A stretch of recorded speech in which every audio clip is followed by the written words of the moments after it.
আজকে যেটা হয়েছে ঢাকা কলেজ এবং সিটি কলেজে ছাত্রদের মধ্যে ধাওয়া পাল্টা আপনারা দেখছেন। এখন এদের মধ্যে কোনো কিছু নিয়ে কোনো কিছু হওয়ার জন্য গন্ডগোল করা লাগে না, এমনি হয়। তো এমনি কি কারণে আজকে হয়তো হয়েছে কোনো কারণে দেখা যে গেছে দুইটা স্টুডেন্ট ওরা নাকি মারধর করছে, কি কারণে মারধর করলো এরা ছাড়া আর আল্লাহ ছাড়া কেউ জানে না। আচ্ছা যাক, ওইটা আমরা পরে দেখতেছি আসলে সূত্রপাত কোথা থেকে হলো, তবে এরা মাঝে মাঝে এটা করতেছে।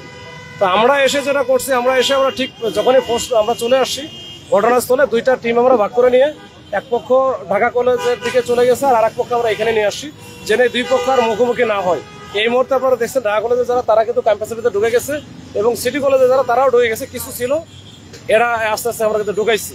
এখন এই টিচার যারা ছিল তারাও হেল্প করেছে, এখন একেবারে সিচুয়েশন নর্মাল এবং এটা গাড়ি ঘোড়া স্বাভাবিক আছে। এটা হচ্ছে ঢিল লাগে আহত হইতে পারে।